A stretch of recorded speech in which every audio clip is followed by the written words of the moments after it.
Hi team, welcome back to our Introduction to Russian History Anchor Fact series of printables and mini lessons.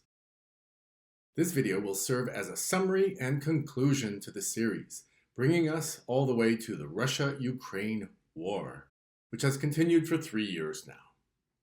We started the series talking about the fact that the Russia of today is dominated by one figure, Vladimir Putin, who has been in charge of the government for 25 years. This is impossible in a free country. In America, for instance, a president can only be in charge for 8 years, and then cannot serve again.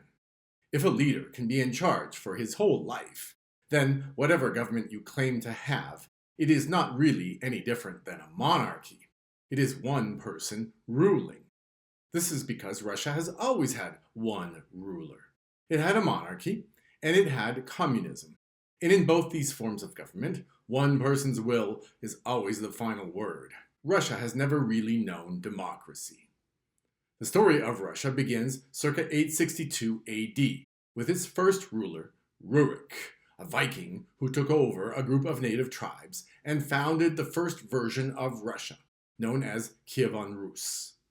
As the name suggests, its capital was Kiev, which is the capital of Ukraine today, known as Kyiv.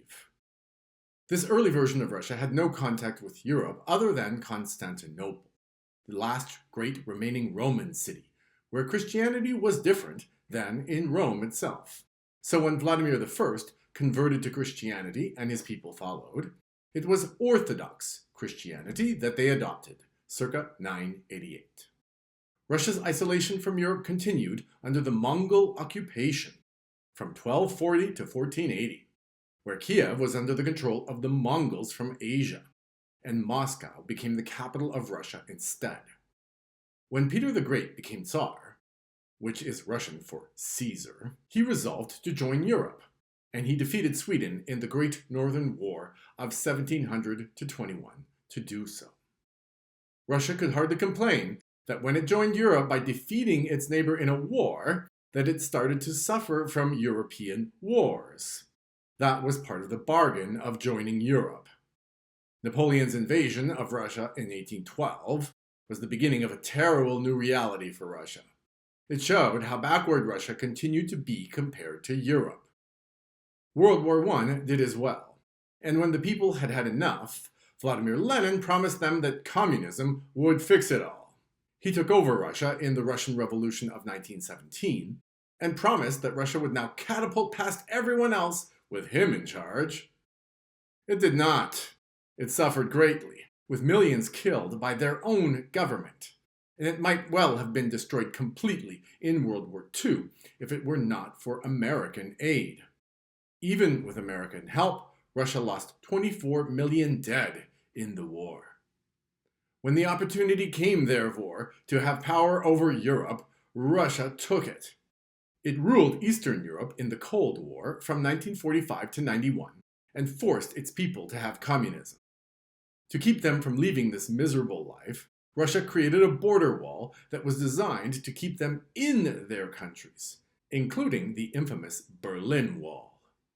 It could not last, however. The Russians could not have both guns and butter. And when Americans showed that they could, and have air conditioning, televisions, vacations, and computers as well, the leaders of Russia finally gave up on communism. Communism ended in 1991, and since that time, Russia has been a country with more questions than answers. That is what I mean when I say that Russia is a post-communist country today. Post means after. Post-communist means that Russia used to be communist and has no clear path ahead. The only thing that Russia's leaders believe in is Russia, or Mother Russia, which is why Vladimir Putin started the Russia-Ukraine war in 2022. It looked like Ukraine, a country that had only existed since 1991, and which we know was part of Russia starting 862 AD, would be made a member of America's military alliance called NATO.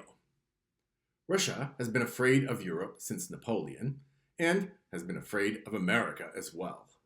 Vladimir Putin decided that the only way Russia could survive was by keeping Ukraine from coming under American control.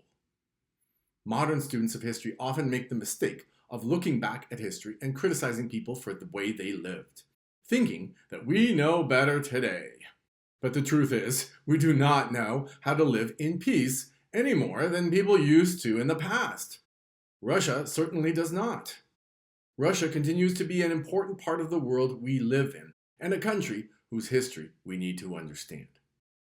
I hope you've enjoyed this series, and I'm excited to announce that our series on Islamic history and the history of sub-Saharan Africa are coming up next. And remember, the best place to truly learn the history of the world is in the live and recorded history program of Knowable World. Europe, Russia, and the World We Live In is the full year program continuing now through the 2025-26 school year. I hope to see you there.